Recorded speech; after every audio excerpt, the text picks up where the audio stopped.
Wallace Simpson famously wore designers like Schiaparelli, Monbachet, Valentino, Christian Dior. She had an incredible aesthetic. I mean, her style was something that was just so brave. She was so bold in her style. They were fashion icons and still live on to this day as fashion icons and have inspired many fashion designers and lots of fashion collections. They're kind of a wealth of inspiration. She had every fashion house from Schiaparelli to Balenciaga to Christian Dior creating these magnificent dresses and clothes for her. I have the great fortune to wear the most extraordinary costumes in this film. And they're all exquisite, and it's like architecture to me. Doing research with Ariane was really fun too, going to the Victoria and Albert Museum and looking in the archives of the Duke and the Duchess and touching their clothes and seeing them. V&A recreated 4 dresses for us. We have a beautiful hand-beaded chiffon, gorgeous gown that we use in the party scene when they're all taking Benzedrine cocktails. We also have another beautiful dress that V&A made for us from the Fort Belvedere scene that's silver and gold lame. There's only one seam in this dress. It's really, really beautiful. And then we went to Christian Dior, which I think was fantastic and really homaged the relationship between Christian Dior, Wallace Simpson, and brought it into our world.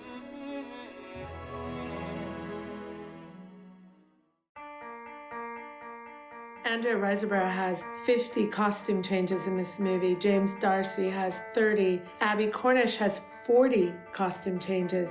It's just a hungry movie for costumes. We have so many costumes. So every day on set is a fashion moment. Turn over. Hey, camera. Yeah. Action!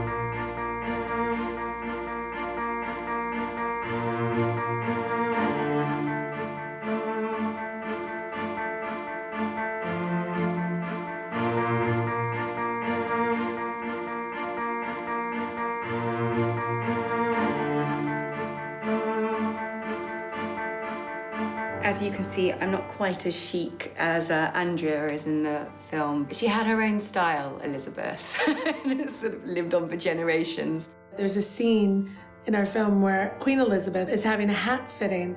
When I read the script, I said, oh my goodness, Stephen Jones has got to play this part. No, I was amazed when I got the phone call one day from Madonna saying, could I be in the film? I mean, it was incredible and such an honor. That actually having Stephen Jones put the hats on your head in a scene is pretty special. It's good when you have a laugh. Good. Right, there you go.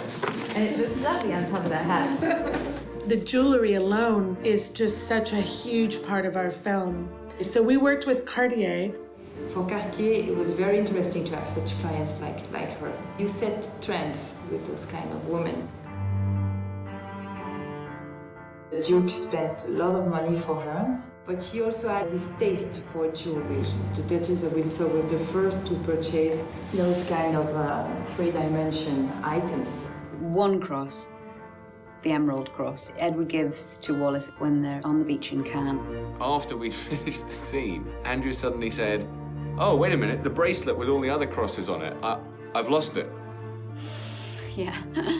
I don't know how much that thing was worth, but that's somewhere down in about 2 feet of the Mediterranean, the south of France, if you want to go looking for it.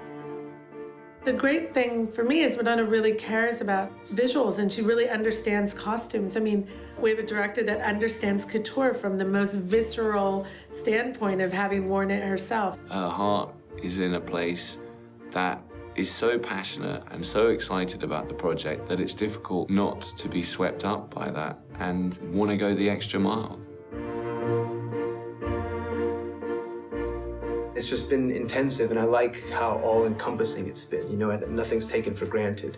I spent about a month and a half working every day with piano teachers, learning by rote, because I've never played piano before, just learning how to play. And for me, there was French speaking, piano playing, dancing. I've done a lot of classical ballet, so I enjoyed that a lot. Joan Washington, who's an amazing voice coach, she's very specific with each character, and so I would do my work, watching research footage, etc., and we would kind of meet, and she'd have done hers, and we'd create something that would be right in each specific time period for Wallace.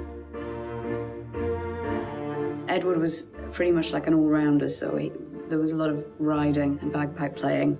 Went clay pigeon shooting 3 times a week. full prosthetics. I think we started at 6 this morning. Went dancing every day. I was continuously involved in some learning of some discipline, which massively helped. And really, within all of that, the most important thing is that you kind of learn it and forget it. And then the moment that she can push us to where we need to be dramatically. The more experience an actor has, the easier it is for me, the director, because then you're just turning a dial. I was lucky to have a lot of people that fit that description.